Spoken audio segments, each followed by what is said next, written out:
Hi friends எல்லாருக்கும் வணக்கம். இன்றைக்கி நம்ம என்ன பார்க்க போகிறோம் அப்படின்னா யூனிட் 3ல தமிழில் சிலபஸ் வைஸ் 1 by 1 பார்த்துருக்கோம். இந்த வந்து எண்டுக்குள்ளே நம்ம வந்து யூனிட் 3 வந்து முடிச்சிடலாம் அப்படிங்கிறதுக்கு பிளான் போட்டிருக்கோம். முக்கால்வாசி முடிச்சாச்சு, இன்னும் கொஞ்சம் தான் இருக்குது. ஈஸியாக சீக்கிரமாக முடிச்சிடலாம். ஓகேங்களா? என்னோட ஷார்ட்ஸ் வீடியோ பார்த்தாலே உங்களுக்கு மேக்ஸிமம் வந்து முடிச்சிடலாம். ஓகேங்களா? ஃபஸ்ட்டு வாக்கியம் பார்க்கலாம். எழுவாய் பயனிலை செயல்பட பொருள் இருக்குது. எழுவாய்ங்கிறது முன்னாடி ஃபஸ்ட்டில் இருக்கும், செயல்பட பொருள்ங்கிறது மிடில் இருக்கும், பயனிலை அப்படிங்கிறது லாஸ்ட்டில் இருக்கும். ஓகேங்களா? அதாவது இப்படி தான் ஒரு இது வந்து ஒரு தொடர் வந்து முற்று பெற்றிருக்கும் அப்படின்னு சொல்கிறாங்க. ஓகேங்களா? இது வந்து எழுவாய் பார்த்திங்க அப்படின்னா எழுவாயில் என்னெல்லாம் வரும் அப்படின்னா 6 டைப்ஸ் ஆஃப் பெயர்ச்சொல் வந்து வரும். ஓகேங்களா? அப்புறம் வினையாளனையும் பெயர் வந்து வரும். ஓகேங்களா? இதெல்லாமே எழுவாயாக நமக்கு வரும். பயனிலை பார்த்தீங்கன்னா பயனிலை என்னது லாஸ்ட் எண்டிங், அது பெயர்ச்சொல்லாக இருக்கலாம், வினா பெயராக இருக்கலாம், வினைமுற்றா இருக்கலாம். ஓகேங்களா? தெரிநிலையா இருக்கலாம், குறிப்பாகவும் இருக்கலாம். நெக்ஸ்ட் வந்து பார்த்தீங்கன்னா தனி வாக்கியம் அப்படின்னா என்னன்னா ஒரு எழுவாய். ஓகேங்களா? அது ஒரு எழுவாயா இருக்கலாம், இல்லை நிறைய எழுவாயா இருக்கலாம். அப்போ பயனிலை அப்படிங்கிறது ஒரே ஒன்றா இருக்கும். இப்போ வந்து சேர சோழ பாண்டியருக்கு 3 எழுவாய் இருக்குது. மூவரும் தமிழை வளர்த்தன ஒரே ஒரு பயனிலை இருக்கு. அப்போ 3 எழுவாய் ஒரு பயனிலையா இருக்கலாம், இல்லை ஒரு எழுவாய் ஒரே ஒரு பயனிலையா இருக்கலாம். அப்படி இருந்துச்சுன்னா தனிநிலை தொடர் அப்படிங்கிறாங்க. எழுவாய் இல்லாமல் இப்போ வந்து ஃபார் எக்ஸாம்பிள் இப்போ வந்து வைகரை துயிரல் அப்படின்னு இருக்குது. இதில் வந்து எழுவாய் வந்து இல்லாமல் இருக்குது. வைகரைங்கிறது வந்து செயல்படும் பொருள், துயிரல் அப்படிங்கிறது பயனிலை. செயல்படும் பொருள் இல்லாமல் இருக்குது. இப்போ ஃபார் எக்ஸாம்பிள் பாவை வந்தால், இதில் பாவைங்கிறது எழுவாய், வந்தாலுங்கிறது பயனிலை.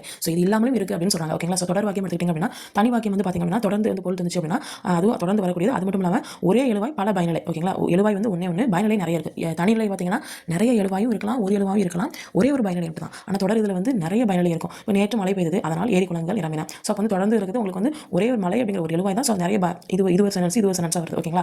கலவை வாக்கியம் சொல்லி பார்த்தீங்க அப்படின்னா எல்லாமே மிக்ஸ் ஆகிருக்கும். நேற்று புயல் வீசியால் பள்ளிக்கு விடுமுறை. முதன்மை வாக்கியம் அதோடு ஒன்றோ அல்லது பலவோ பொருள் தொடர்புள்ள சார்பு வாக்கியங்களும் சேர்ந்து வையும். இந்த இடத்துல இது மாதிரி. ஓகேங்களா? எல்லாம் மிக்ஸ் ஆகிருக்கும். கட்டளை அப்படின்னா இது எல்லாமே தெரியும், கொஞ்சம் ஆணைட்டு சொல்கிற மாதிரி. செய்தி தான் செய்தி வந்து தெளிவாக சொல்கிறது. இப்போ சூரியன் மேற்கே மறையும், இது ஒரு செய்தி வாக்கியம். கொஸ்டின் மார்க் வினா மாதிரி வினா எடுத்து கொடுத்துருந்தா அது வந்து கொஸ்டின் மார்க் வினா வாக்கியம். விளைவு வாக்கியம் அப்படின்னா இது வந்து கட்டளை, வேண்டுகோள், வாழ்த்துதல், வைதல், இந்த மாதிரி தான் வரும். நன்கு படி, தெளிவாக எழுது, இந்த மாதிரி வந்துச்சு அப்படின்னா உங்களுக்கு வந்து விளைவு வாக்கியம். ஓகேங்களா?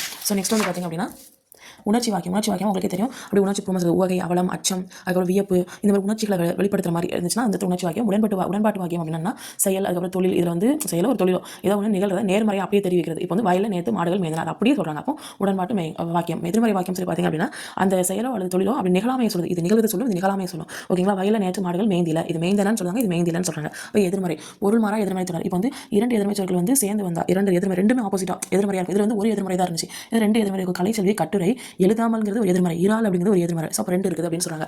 நெக்ஸ்ட் வந்து நேர்கூற்று அயற்கூற்று. ஒருத்தங்க சொன்னதை வந்து அப்படியே நம்ம சொல்றது. இப்போ தேன்மொழி நூலை கொடு என்று வளவன் கேட்டான். ஓகேங்களா? இப்போ வந்து இந்த சைடு பார்த்திங்க அப்படின்னா அயற்கூற்றில் பார்த்திங்க அப்படின்னா உரையாடலை வந்து மற்றவங்க சொல்கிறது மாதிரி சொல்கிறது. ஓகேங்களா? நூலை வந்து தனக்கு கொடுக்குமாறு தேன்மொழியை வளவன் கேட்டான். ஓகேங்களா? இதுக்கு டிஃப்ரெண்ட் வந்து இருக்குது. இங்கே வந்து பார்த்தீங்கன்னா இங்கே இப்போது இவை இது மாதிரி வரும், அங்கே வந்து அது அவை அங்கே அப்படின்னு சொல்லி மாறும். நேற்று இன்று நாளைன்னு சொல்லி இங்கே வரும், அங்கே வந்து அந்நாள் மறுநாள் இந்த மாதிரி சேஞ்ச் ஆகும். மேற்கோள் குறிகள், அப்புறம் வந்து இடம்பெறும் தன்மை, முன்னிலை பெயர், இதெல்லாமே அமையும். மேற்கோள் குறி இதெல்லாமே இதில் வரும். இதில் வந்து அதெல்லாம் வராது. தன்மை, முன்னிலை இந்த மாதிரிலாம் வரும். அப்புறம் வந்து படற்கை இந்த மாதிரி வரும். ஓகேங்களா? இவ்வளோ தான் வாக்கியம் அப்படிங்கிறது இவ்வளோ தான்.